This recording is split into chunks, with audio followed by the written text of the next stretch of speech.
What's up, everybody? First of all, thank you so much to everybody who came out to Anti-Fascist Pasta tonight. The patron Zoom, shout out to all the patrons for hanging out. That was super fun. It was awesome to get through the show for the first time.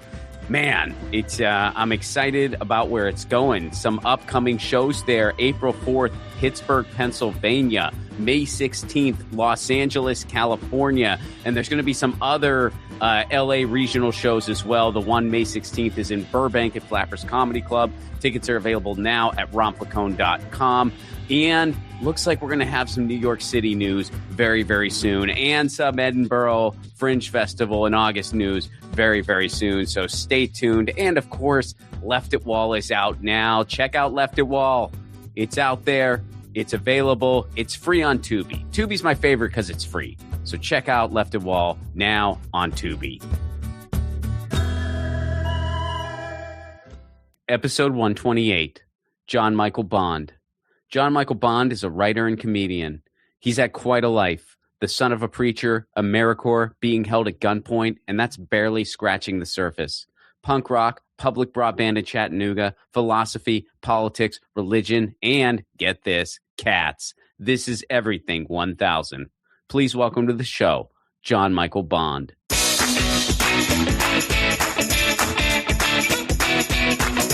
John Michael Bond, good to see you again, man.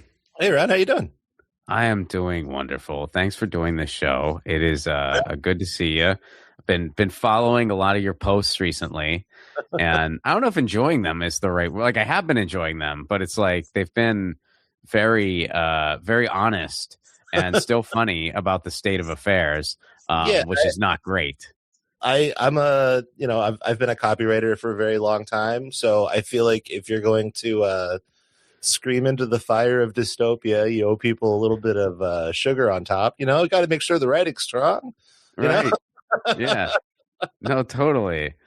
Well, let's start at the beginning. So where are you from? Give me the origin story. I'm from technically Bowie, Maryland.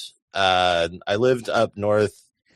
On the cusp of the North, I guess. Like, the first Union casualty in the Civil War was in Annapolis. When the Union Army was marching south, someone threw a brick out of a window and killed a guy. So, like, I grew up in the cusp of the South, I guess. So, like, Southern Maryland?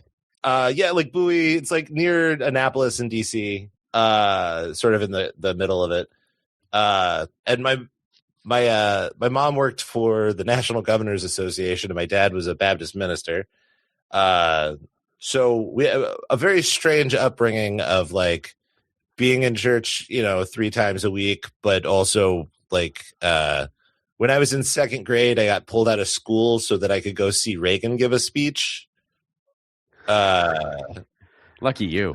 And then I met Lamar Alexander, who was the Secretary of Education, I think, at the time, like later that evening. And I had gotten to, like, shake Reagan's hand after the speech.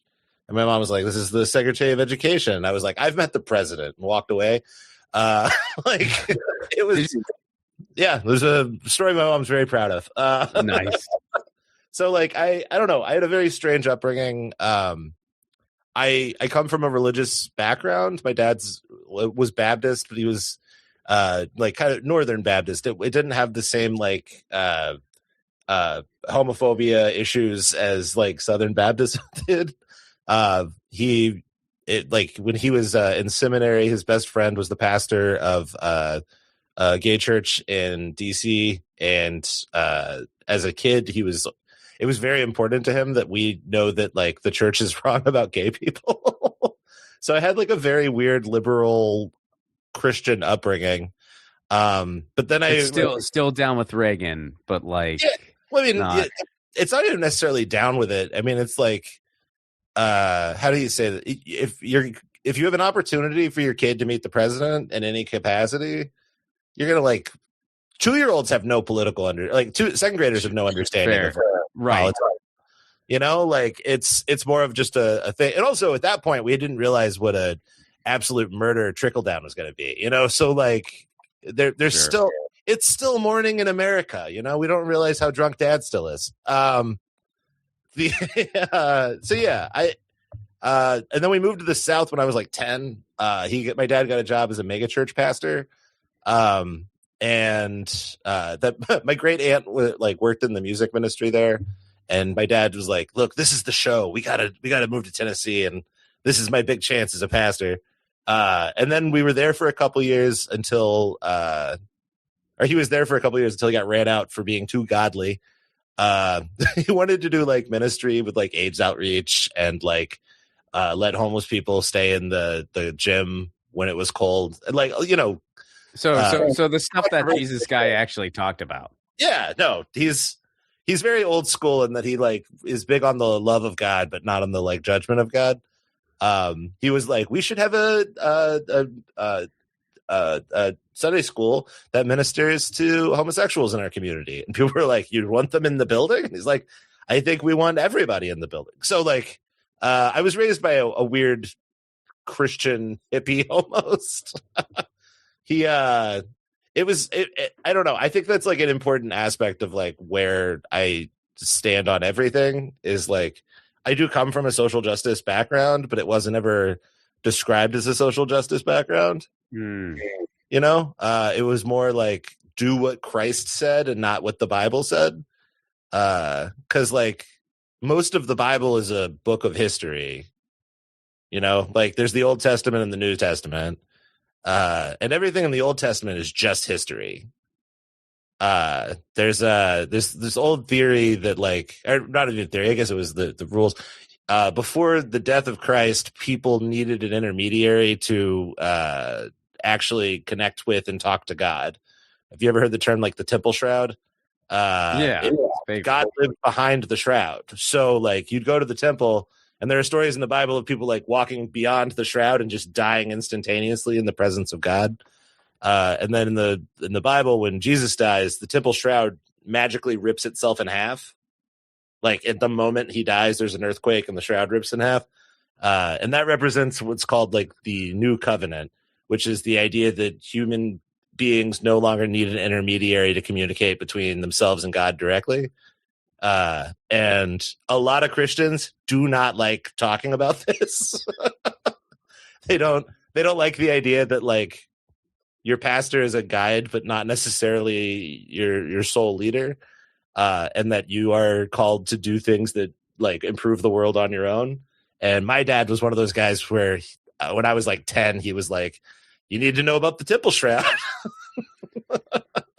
If that makes any sense. That's wild. So my parents are well-intentioned liberals, and they're Catholic, but they're kind of like, I don't know what the word, like buffet Catholics, like they take the whole like love God, love your neighbor, but they don't take any of the dogma about gay people or or anything like that. And I remember one of my earliest memories. So I used to be, and when I say used to be, we're talking 4 years old. Ronald Reagan used to be my guy because of his first name. No, yeah. I think lots of kids loved Reagan. I mean, he was like a cowboy president. Yeah, I mean, I just love the name. Yeah, I mean the name's powerful, but I mean a lot of arch conservative love of Reagan ultimately boils down to it's the only cool conservative who's ever existed. Sure. Like he was a movie star. He got to like he was he shot people in film and he saved the day and he swooped in. He had a beautiful wife who was very popular in Hollywood. Like he's the last cool conservative who existed, and now they're like, we've created our own cool conservatives, and they're like Lex Luthor if he ran the school paper. Well, my earliest, I guess maybe my first political memory was, his name is Ronald, my name is Ronald, so of course I liked him. Oh yeah, no, that's why he was my guy. And so I asked my parents, and my dad's name is Ron too. And so I asked my parents, I'm like, Ronald Reagan is a good president, right? Because he has the same name as us. And I remember my parents didn't want to open this can of worms with a 4-year-old, but they also didn't want to lie to me. So I remember, I still remember their kind of awkward non-answer. My dad goes, well, just because somebody has the same name as you doesn't mean they're good at their job. You know how we don't trust clowns? Well, Yes. That's Yeah, well, I mean, every peek under the hood I've had in the political world has made me way more like a lot of my friends that are a little more like, "Hey, things are going to be okay." I'm just kind of like, if you had the peeks under the hood that I've had, you would have as hardened of a skin as I do. It's so disgusting. Yeah, I mean I think that's sort of why I am the way that I am. Like I grew up with very like my folks were around, we spent time together, we went on vacations and stuff. We didn't have a ton of money. It was not an era where you could make money if you became a lobbyist after you did politics, but it wasn't like that. It was we owned a house, but like my dad was a pastor of a small church and mom was mostly the breadwinner, but also worked a lot. And she gave up that job to move to the South. And, but even then, like she started a nonprofit that like lowered the divorce rate in Tennessee. Both your parents could have made a lot of money if they didn't have integrity. Yeah, both your dad could have really cashed in as a pastor. I mean, if he got a mega church opportunity, he could have like ridden that to it was Joel Osteenville if he wanted to, but he didn't. Bro, it was broadcast in like 4 or 5 states in the surrounding area. And it also sucked because everyone knew who we were. Like me and my brother, we moved to the South and we had already done like musical theater with like the community and stuff. And we had like known gay people. The first weekend I was at Baptist church in Sunday school, someone was like, "Does anyone know what a gay person is?"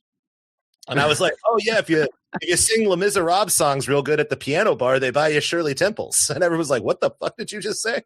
Like I knew I had an experience in life, and like it was very difficult for us because like we were introduced on TV as the pastor's family, so like. Fast forward a couple years later, and I'm in 8th grade bumming a cigarette from a friend downtown. And I get home, and my dad's like, "Why were you smoking on 10th Street?" And I'm like, "How did you, what?" And it was like someone drove by and recognized you and called the church to let me know you were smoking. Oh, wow. Like, And this was in Atlanta? This is in Chattanooga, Tennessee. Chattanooga. Oh, okay. Okay. Yeah. I lived in Chattanooga for... let's see, I moved to Atlanta when I was like 27 or 28. I consider whenever people ask me, and I know like you spend a lot of time on the road and so have I, and this might be a dated take at this point because it's been a while for me, but whenever people would ask me like underrated cities, Chattanooga would always be the first one I mention. Oh. I think it's like the most underrated city. It's like one of the top places to move in America for the last like 10 years running. Really? Yeah. If you like nature, everything from skydiving to hiking to what is it? The hang gliding. Like they've got every kind of outdoor shit that you could ever want. Great. Yeah. World-class bike riding, world-class rapids. It is the fastest internet in America for the longest time. Yep. Because of the broadband, the public broadband. Yep. Yeah, I mean, Tennessee is a fascinating place where you're constantly told big government can't solve anything, and then the TVA handles your power. So yeah, no, it's so interesting because I mean, public broadband, and I'm like that's like a big issue to me. Like I've gone to like broadband boot camps and stuff, and like Chattanooga is just like the shining beacon example of how it should be a utility and how it can be done right and how like they just have the best internet, and it's really not rocket science. We just don't invest in our infrastructure and we let these like cable basically organized duopolies that they run it like the mob and they dictate our internet and it's Chattanooga's like kind of like the solution for all that. And then you see it was the Chattanooga is the only place I've had Comcast call me to offer me lower bills because they so like, amazing. Competition is coming. What am I gonna do? But I mean, like I love that town. It also had like a just world class punk community, and I'm very thankful that I grew up around that. I got into like punk music as a kid because the church was sent free punk music. There's this label Tooth and Nail. Oh yeah, like MXPX and Five Iron Frenzy and all these people. And my church was big enough that they sent like a big box of CDs to the youth group, and the youth pastor was like, "Is this the devil's music?" and threw it away. And I quickly grabbed it from the dumpster. So I got into like MXPX and Zayo and stuff like that. And then because Chattanooga is the way it is, it had a lot of people who were also into that stuff, and they had like an underground Christian punk community. So there were like three all ages venues ran by a church that would have like, like Project 86 and Zayo and Living Sacrifice and stuff would come. And then like as I got into real shit, I could go see cool underground bands at like punk house shows. I was 2 hours from Nashville. I was 2 hours from Atlanta. I could go see anything I wanted. Like, I don't know.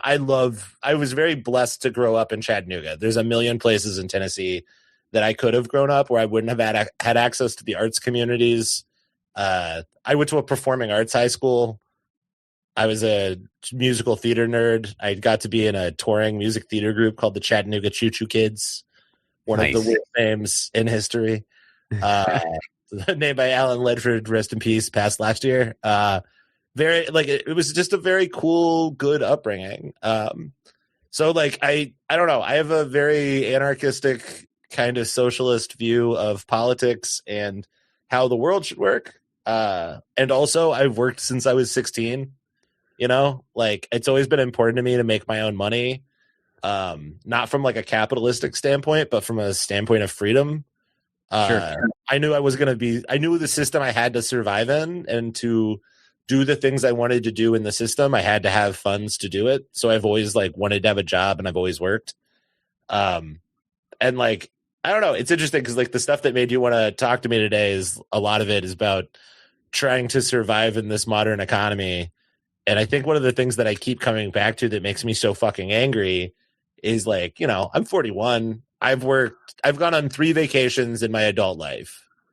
I went to Spain and France, and I worked the entire time, which is crazy. Stand up or nope, just going. I was writing for a tech company at the time, or like I was writing copy for the Daily Dot, just doing like streaming stuff for them. But I would get up every morning at like 3 a.m. and work until like 9, and then go and spend the day with my wife on our vacation. And it's like, because I was freelance at the time, I was paid okay, but I didn't have like benefits or time off or things like that. I have an insane work ethic where even when I'm like, even on vacation, I will work through it. And then I got laid off earlier this year. And like the stuff I've been writing is mostly just kind of like, hey man, if I'm married my high school sweetheart, have worked since I was 16, and even I'm getting fucked, maybe the system is completely rigged in every way. Because like on paper, I'm as privileged as it gets, man. Like I did. No, I hear you. I did everything right the way I was supposed to. I married the girl I met in my senior year of high school. I met my wife December 20th, 2021 or 2001. It was the day the Lord of the Rings came out. Like I bet on paper for a heavily tattooed anarchist who tours around and tells dick jokes for a side gig, I've had a pretty conservative life, and even I'm getting fucked right now. I hear you, man. I mean, yeah, so many people in our generation, like, because you and I are the same age, and it's one of those things. We are in a unique place where we are just old enough to know the U.S. that we were told about and promised. Like we experienced it through our parents. So like we're just old enough to like know it. Like we know that it was a thing.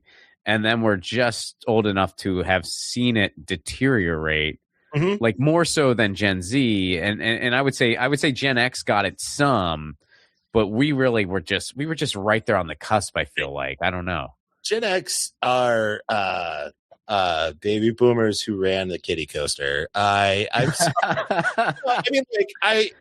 here's the thing. Gen X is in a unique situation to get fucked in a way that like they got fucked sort of the way that we did, and they had a lot of the same economic collapses that we had to suffer through. And also, you got so many of the good years of America. Like part of the problem is that like the Gen X slacker perspective like we were like, oh, Gen X were slackers. Well, like a lot of them just believed that they would be okay, and they got fucked the way that we did, but they had a sense of complacency, and like I have empathy for that, but also I'm just kind of like, you didn't see any of this coming. Versus it's funny to me, I work with a lot of people who are younger than me because I do stand up. Like stand up is the only gig I think where you are required to treat young people as peers. I never thought about it like that. That's like in the office, it's not the same way. There's still a hierarchy of age. There's still the sense of seniority, but like there are first year stand-ups who are 53 and there are veterans who are 23, right. Like it's an industry where you have to treat your people as peers. And once you hit a certain level of success, even then the people who aren't your peers are more economic than age. And like, because of that, I think I get to have, we get to have more honest conversations with young people. And like, I talk to Zoomers and some alphas sometimes, and they're like, man, we have it so much worse because like we never even got to know what it was like. And I'm like, I don't know if that's worse. I grew up, I got to watch my grandmother get dementia. I got to watch my grandfather die of Parkinson's. And I'm going to tell you, knowing what they were like beforehand didn't make that deterioration any better. In many ways, I think it's worse to know where we are and where we could have been. Because like if you grew up and you knew the game was rigged from the beginning, and if you were born in 2000, you knew the game was rigged from the beginning. Like you guys, like Alpha and Zoomers, man, I have so much empathy for them because they've never not lived in a surveillance police state. There's never been a moment of their childhood where they weren't constantly monitored. I had a buddy at a mic the other night get a text from his mom because she had gotten a problematic update on Life 360. And I'm like, bro, you're in your 20s. And even now, mom's still following this dude around on Life 360. There's this insane police state. And the flip side of that is, I remember, I hate I hate when people our age talk about how they used to drink out of hose water. I hate that bullshit. But you know what the real hose water was? The real hose water was being sent out with a fucking cell phone where each call cost $2. Yes. Oh, yeah. That's hose water. That's the perfect amount of surveillance state where if your folks need you, they will call you, but there is a fucking cost associated with it. Every intrusion is a financial burden, so they have to assume to trust you, or else they'll blow up the bill. That to me is like the perfect amount of parental surveillance. No, I hear you, and yeah, I never thought about it from that perspective, where it's like, was it worse to, really know where we could be, and yeah, I think that's a really good point. But on the flip side of it, I can't imagine growing up now with all, I mean, just how wired in we are. Because I hate it as an adult. Yeah. And so if I was like in my teens or 20s, I really don't think I'd be able to handle it. I think it'd be terrible. It's sort of interesting to me because like I read a lot of extremist literature on both sides. And you mean like politically or just? Yeah, a lot of I'm always fascinated in how culture and society breaks people. I think that is... Sure.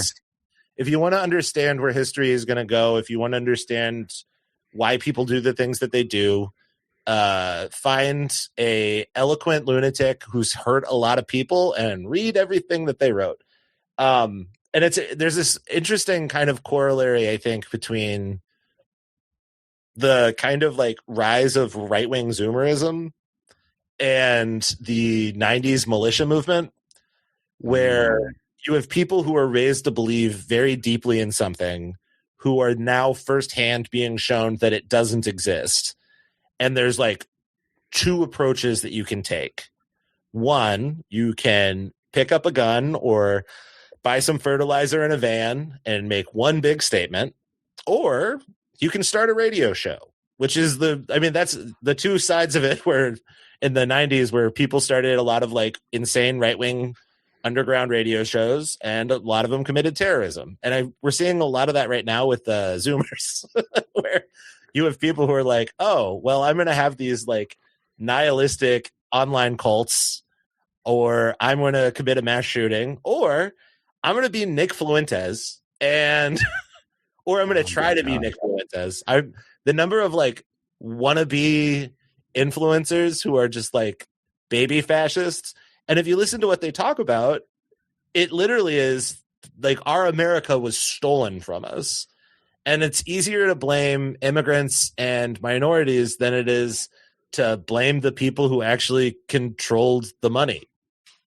Do you think that's what? Because and first of all, as comics, and especially as I guess middle-aged, if we're being honest. I guess we're there. Yeah, middle-aged white guy comics. I mean, we're we're leaving money on the table every day by not joining up with that. Oh, there's so much money to be made. It's unbelievable. But, man, as a commie trader, do you know how much money I would make if I was like, I used to be a woke lib, and now, God, yeah, I burned a bridge with a comedy club I worked for because I wrote an article about how they didn't book diverse enough. If I turned to the dark side, there would be so much money in it. Mm-hmm. I set my career on fire being a woke scold. Do you know how annoying I would be? Where I'm just like, let me tell you, I took all the fights that I was supposed to do, and I'll tell you what I did. I died on a funeral pyre, and that's why I'm here right now with you, Godbeard. I could easily. Yeah, I mean, we could do it together, man. Just have just have a little pun for gingers, but we're right wingers now. This is our coming out party. It's very exciting. Say Kyle, everybody. Let's do it. We might as well cash in. We'll start our new podcast, Sig Kyle. Breaking white men one day at a time. But do you think, because I know for me, it's like I got, I guess, radicalized at, because of Iraq. I was fairly apolitical. I was just a high school kid listening to punk rock. And I guess there were all the subtle seeds were planted because of that music, but I didn't really make the step into politics. And also, I mean, you brought up the whole punk rock was a lot about girls, to be fair. A lot of those records, there's one song that's political and then 13 songs about how a girl at the squat broke your heart. So it's easy to be apolitical and punk, I think. Oh, totally, man. And also, I mean, there were a lot of different sub factions, and I kind of, even though, I mean, you brought up the whole Christian punk thing. I was into, I grew up in Pittsburgh. Okay. So Juliana Theory and Zayo were some of the heavy hitters, and I enjoyed that music. I didn't, I was raised Catholic. I think by the time I was around 13 or 14, I kind of was this isn't for me. Mm-hmm. But I enjoyed that music. I wasn't yeah, they're cool, whatever. And yeah, I remember one time I actually did I did lie about my beliefs to join a youth group to go see Anberlin. That was a little later. That was freshman year of college. I was I remember actually what happened was I had a crush on this girl. Bro, huh? I was you could just go see Amberlin, man. That's. Well, I didn't have a car. This was freshman year of college. It was an hour and a half away. I went to Indiana University in Bloomington, and it was an hour and a half away, somewhere in a more Christian-y part of Indiana, which is most of it. But but it was and so they were taking this van or whatever, and I'm sure they would have let me come regardless. But they were well, are you Christian? And I was well, I go to the local Catholic church, and they were close enough, and so I got to go on the thing, and the Catholic church thing wasn't a total lie, but it was because there was this girl in one of my classes that went there, and so I went there because I had a crush on her, and it didn't go anywhere, but yeah, so I kind of fudged the truth a little bit to go see an Amberlin show. That's, man, I didn't know if I believed anymore. But when I graduated high school, my grades were fine. I should have gone to another college. I think my great regret in life is not going to away college where you live in a dorm. I lived with my parents until my girlfriend at the time moved me in with her. Wow. When I was 21, I was working full time. I was going to school. I was saving money. And one day I came home from school and put my books down. I looked over and my stereo and my records were gone, and my dresser was open and my shirts were gone. which, What? you know, your records and your band t-shirts are like, that's all of your personality when you're 20. Totally. And I called Emily and was like, hey, what's up? She went, oh, they're at your house. And I was like, all right. And I just went over there. We didn't even have a discussion when we moved in. And like, I started doing, I was working at a Blockbuster. I got laid off for, they accused me of stealing a Lizzie McGuire movie. And Did you? I was like, no, I had stolen so much from that place. I was like, you think this is what I stole from you? I was indignant. And I was like, I did Americore for a year and taught kids how to read on a reading van. It was like an ice cream truck, but full of books. How was that? Where'd you do that at? The rules. It was trailer parks and projects in Tennessee. Oh, wow. So every day we would like pull up in an ice cream truck with the music playing, and kids would run out, and we would just break their hearts. We're like, we don't have ice cream, but we've got the Berenstein Bears. Like, and it was great. Like, I loved that a lot. I worked with some incredible communities, and I met a lot of wonderful people. It was a real learning experience. I had not spent a lot of time in like some of the harder hit projects in Tennessee, in Chattanooga. Trailer parks, almost worse a lot of the time. But you meet just like incredible people, and you're working with kids, and teaching little kids how to read was almost more about teaching their parents how to read to them. And like in a way where like what they're reading will be transferred along. And then I got a job at the health department when the Americore contract ended, working in like public health. So I would go to like kids who were on Medicare or TennCare, which is like Medicare for kids in Tennessee. And I would like knock on the door and be like, hi, our government records show that your child hasn't had their well checkup this year. How are you doing? And then people would be like, why do you know my child's name? I had so many fucking guns pulled on me, dude. I had Are you the guy with the fake ice cream truck? Yeah, no. We're looking out for you around here. My like 3 months on the job, I went to College Hill Courts, no longer there, and I pulled up, and I had my windows down. I was blasting the Wu-Tang Clan. I had my clipboard. I was not paying attention, and I parked in between like a couple of buildings, and I was like figuring out my order of houses I was going to, and I felt a gun pressed to the side of my head. Oh my God. And I was just like, what's up? And he was like, give me your keys. And I'm like, yes, sir. You know, like, take him out. And as I turned and handed it to it, the guy went, you're the fucking reading guy. And I was like, yeah. And he went, I'm sorry, man. And he gave me my keys back. Wow. Which is like, on one hand, fuck that guy. That was a gun. It was really scary. And on the other hand, I'm like, that's the coolest sensation I'll ever have. You know, like, nothing will ever what do you think the motivation was? He just knew you were like a community person and was like, oh, I'm not going to mess with this guy. I think it was that here's the thing, man. I think that if you do good, that matters. You know, like I don't think we as a culture have like come to terms with the fact that like what you do matters. Everything about modern American life is designed to make you feel like you don't matter, and like you have a reason not to give a shit about anything but yourself. And it inspires selfishness. It teaches selfishness as a form of survival. And it tells you that it's not worth doing the small little things day to day because there's no reward for it.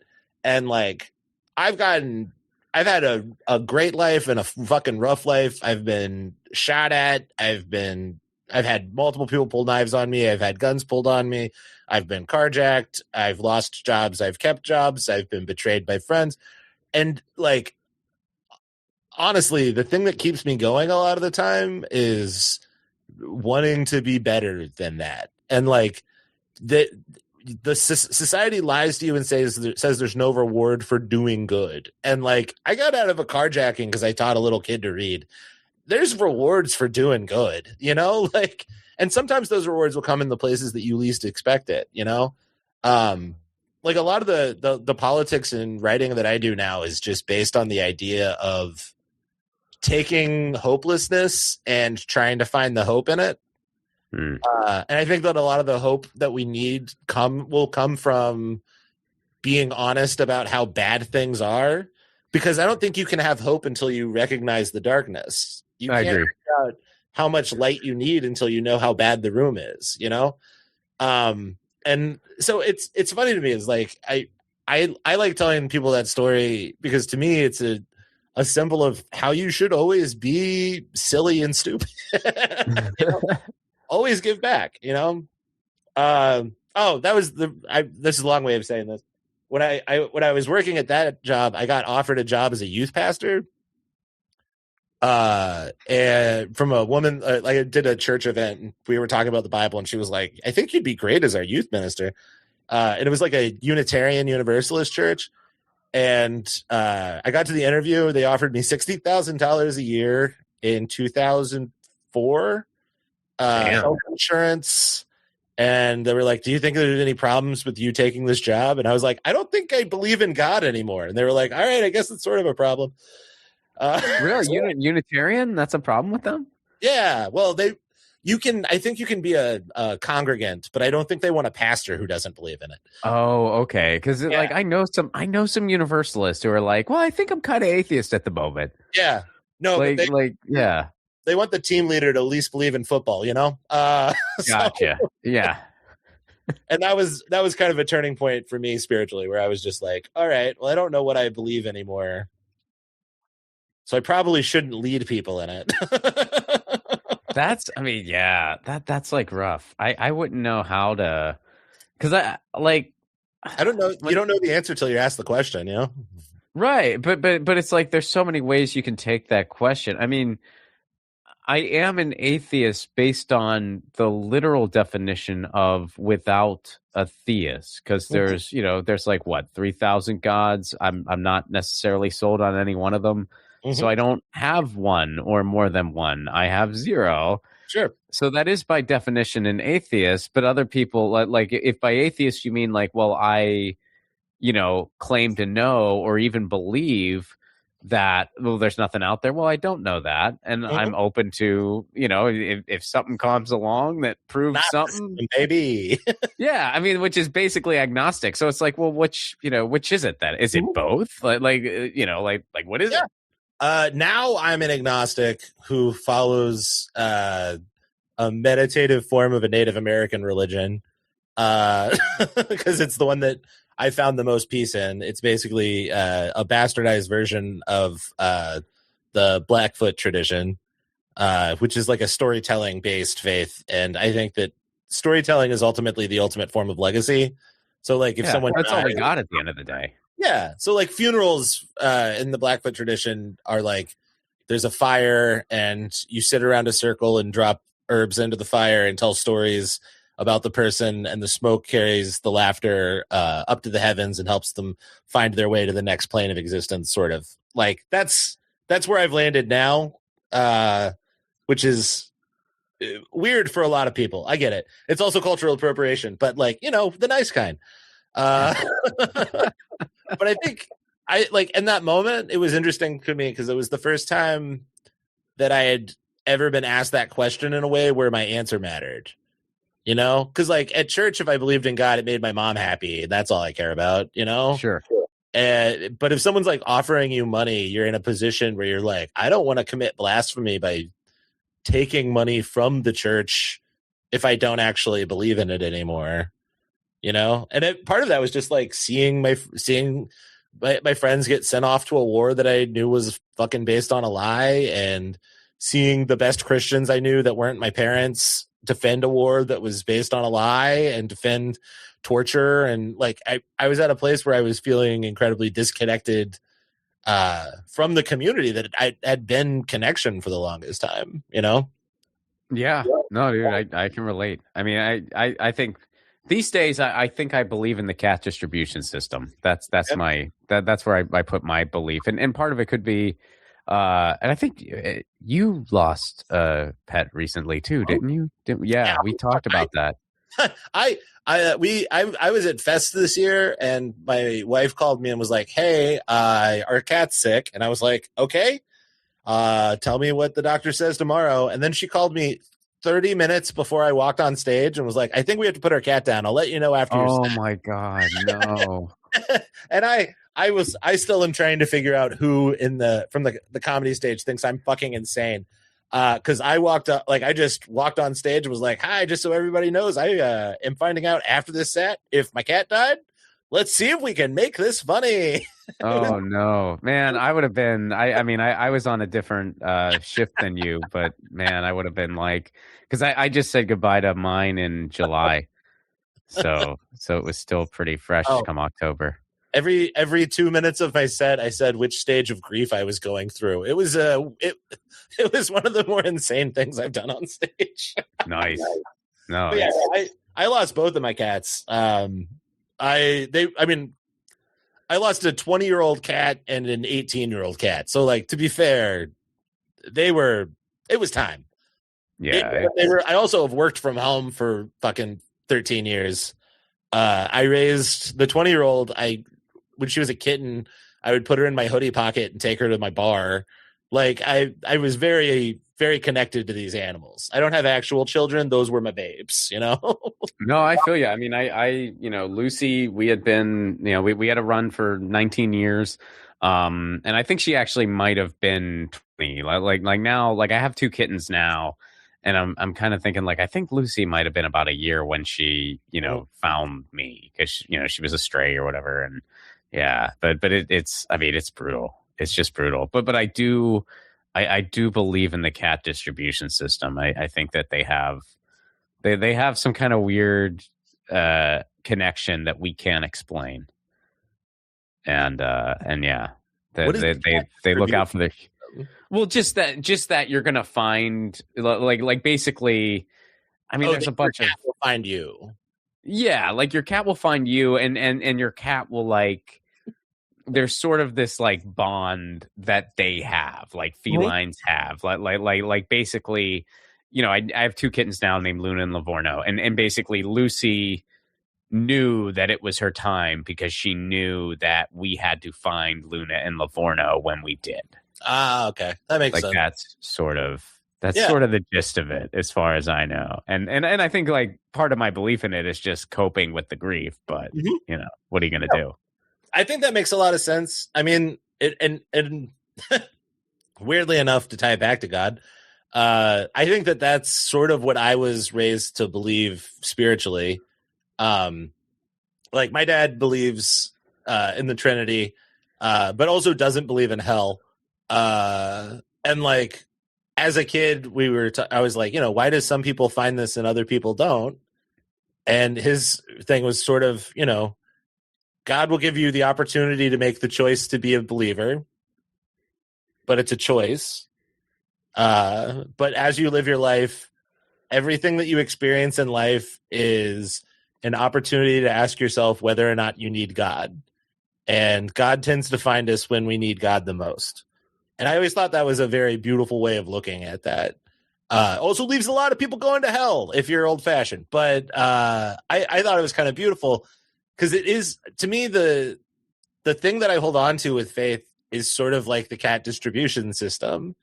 I think that we are, like, if what I was raised to believe is correct, and we were put on earth by a loving God with a purpose to live the life that we live, I think that we are supposed to live it by ourselves. I think that, for me, the most comforting image of God has always been an absentee observer. That there's someone who loves us that's in the distance, but they love us enough to not interfere. So that, because if you interfere, our success is not our success. Anytime, like, when someone wins the Super Bowl and they're like, this wins for God, why did God hate the other team?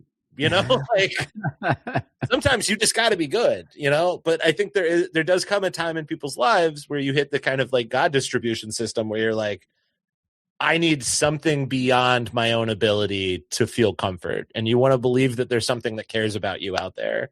Right. And I think that, like, that's why I'll always be agnostic in a lot of ways, just because I think you do find hope in the idea that something cares about you. I've had suicidal ideation since I was like in second grade. When I was a little kid, my babysitter killed herself. So like at a very young age, I learned that was an option. So like I didn't know how to process that. So like in second grade, when my brother was like yelling at me, I like picked up a knife and was like, I will stab myself if you don't leave me alone. Because in my brain, I was at the ultimate like breaking point, and I didn't have any other tools to express how to get out of that breaking point, and I had already been introduced to it. And I think in a lot of ways, people are spiritually or intellectually waiting for their breaking point.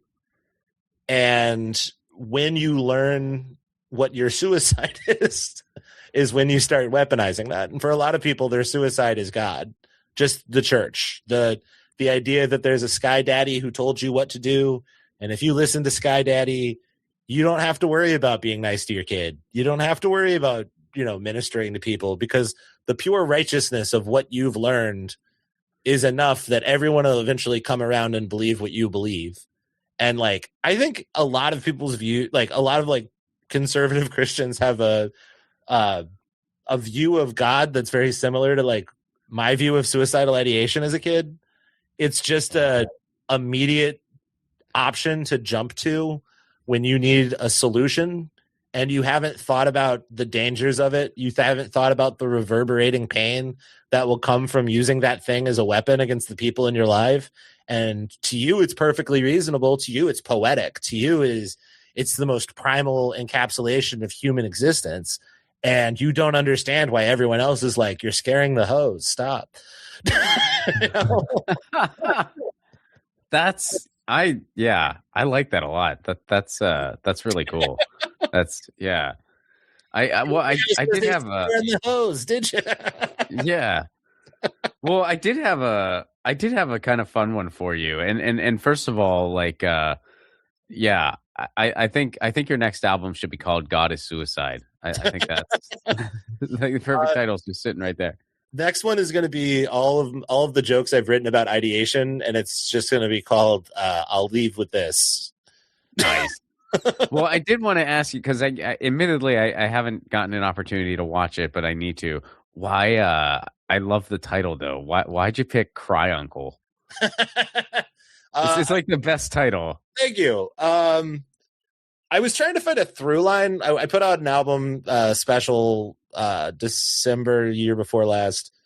And it's on YouTube. Watch it. It's got like 121,000. Like, I'm proud of it. Got a bunch of views. I don't have any following. But I was trying to find a through line for it. I had a bunch of jokes that were really depressing, and I had a bunch of stuff that was kind of bright.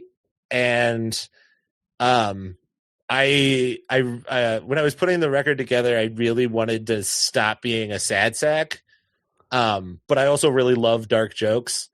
And the through line I found through my material is a lot of the stuff that I write about is what happens when you're 40 and you don't have kids. Like, when you get to a point, you realize you're not going to have children, and you're not going to have a traditional life, and you've worked your entire life to have a traditional life. What do you have? And for me, the thing I eventually realized is that I have being an uncle. And same. Like, I've got there's a joke from the special, but it's also a true thing that happened. I was at a bar watching the NBA playoffs, and this guy like looked over at me and was like, "Hey, can I ask you a question?" I was like, "Yeah, what?" And he was like, "You're an uncle, right?" And I think that's the meanest thing you can say to a person. Like, the joke in the special is like, that was a guy looking at me and being like, "Hey, you look like your brother fucks." And like, nice. But I understood what he meant is like, I look like guys who aren't doing great. And like, and all of my jokes at that point were sort of about this, like, when you realize your life's not going to have the traditional building blocks of a life, what do you hold on to? And like, it's not sad, but I called it Cry Uncle because like half of it is this sort of like mourning, like, what is the the emotional catharsis of a guy who isn't going to have the traditional elements of family. And the other part of it is sort of a rallying cry of like, it's okay to not have these traditional elements of the family. So it's like, it's like cry uncle or a cry uncle, depends. I like that it works both ways, No, I love it. I mean, I just thought it was. I was like, oh, that's the coolest title. I figured, because I have some jokes about being an uncle too, because it's just like it is a significant part of my life because I don't have any kids, and it's it was between that and Trophy Boy. Oh, okay, all right. So there's a joke on it about my wife buying me lingerie from a West Hollywood lingerie store for gay men. And she bought me these like just tiny little G-strings that had a big thick waistband that said Trophy Boy across the waist. Nice. How did it go? It was great. It's great. Nice. It's a crusher of a bag. I meant the lingerie. How'd that go? Terrible. Oh, but I got a crusher of a bit out of it. It's a bit about body dysmorphia, Okay. And it's about like putting on lingerie and being like, oh, is this revenge for all the shit I've made her wear? And like it's one of the highlights of the album. I really love that joke. But ultimately, Cry Uncle felt like the thing I was trying to do. I don't want to ever be a comic who I don't want anyone to ever walk away from my set and be like, man, that guy taught me something. But I like how often people walk away from my set and are surprised that I touched on something they had already thought of. So like I write about, like, my closer on it is about helping a friend run her OnlyFans chatting for 6 weeks and being like texting with guys as a stepmom porn star, and about it, like a lot of ways it's just about finding empathy in sex work when you've never done it before as a straight white dude, or at least outwardly presenting that way, when I have a lot of jokes. I have a joke right now about suicidal ideation that I've had. This is like, other people are like, I had an agent come up and talk to me, and I'm like, I've had 6 therapists come up to talk to me. They're like, man, do you have a copy of that joke I can play for my client? I'm just like, nice. No, absolutely not. They pay you. No, absolutely not. Just because I'm saying ideation stuff the way that you think that you wish you could, I'm not a doctor. You're a fucking doctor. I don't know. I like that aspect of it. I think that kind of ties into the punk shit. I could be a lot more commercial and would be much, much more successful. And in a lot of ways, I think I have sabotaged my career because I'm much more interested in intimate moments like that. Where like I would rather talk about something kind of hideous and uncomfortable that makes someone feel seen than make a bunch of people relate to my view on airline food or something. Sure. Yeah. Well, hey man, so I probably should sell out. It's time. Well, we got our Right Wing Ginger podcast that we're gonna figure out. Absolutely. Yeah, we got our ticket. Timothy, dude, yes, we found it. We found it. So, well, in closing, plug away. Tell everyone where to find the special and where to follow you and anything else you want to plug. You can find the special on YouTube. We'll be on the 4x3 channel for the next year and a half. And then you could find me on Spotify. We've got Cry Uncles on there. If you want, I put out a mixtape during lockdown called Everything's Fine.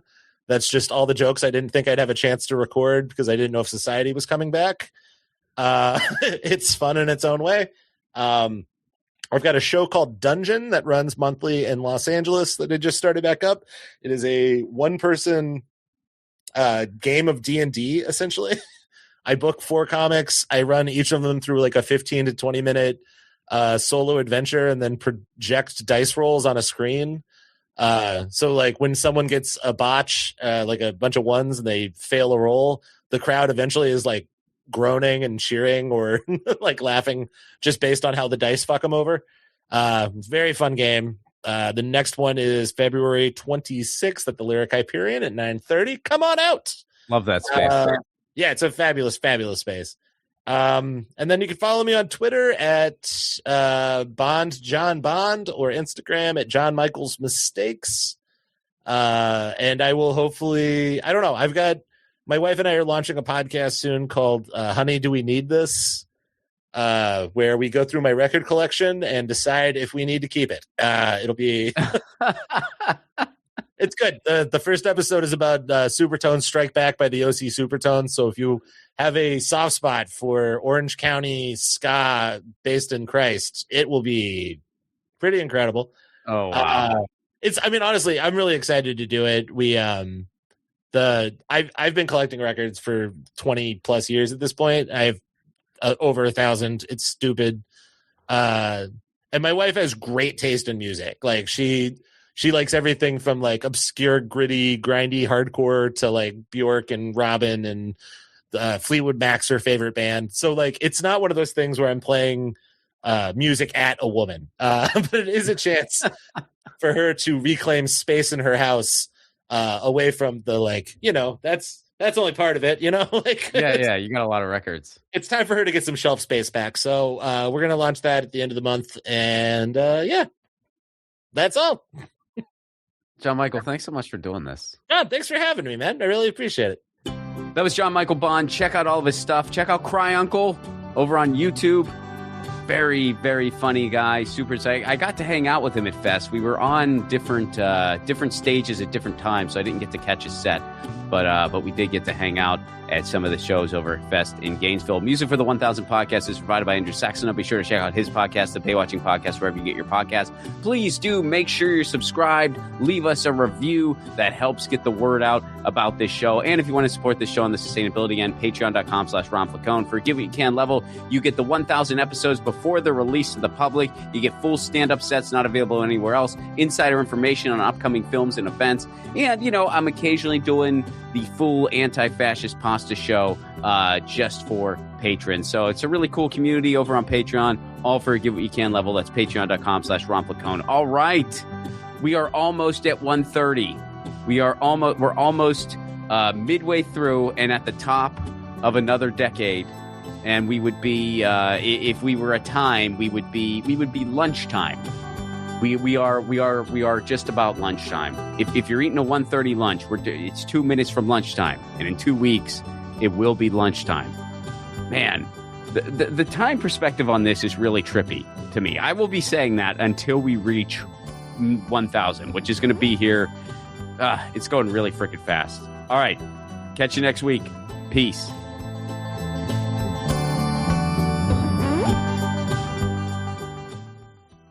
Hey guys, Ron Flacone here. Take your own 1,000 challenge. No, you don't need to interview 1,000 people, although if you want to do that, go for it. Your 1,000 challenge can be whatever you want. Maybe you want to call a friend out of the blue once a week. Maybe you want to read a book every month. Maybe you want to start a different garden every season. I guess that might be dependent on where you live. Look, the point of the challenge is taking on an endeavor that enriches your life in some way, and it can be measured. And then, of course, you do it regularly. That's what 1,000 is doing for me, and hopefully for you too. The main reason for this podcast and every podcast I've ever done is to build community. So take your own challenge. Then join our Facebook group. It's called 1,000 What's Your Challenge? ? That's 1,000 What's Your Challenge ? And post about what your 1,000 challenge is and the progress you're making. All I ask is that people be encouraging of each other's challenges. This is personal and vulnerable, so be cool. There's enough negativity on social media. We don't need to add to it. For those of you who aren't on Facebook, hopefully in the future we'll be expanding to places like Discord, Reddit, but for now, we're starting on Facebook. And again, that Facebook group is called 1,000 What's Your Challenge? See you there.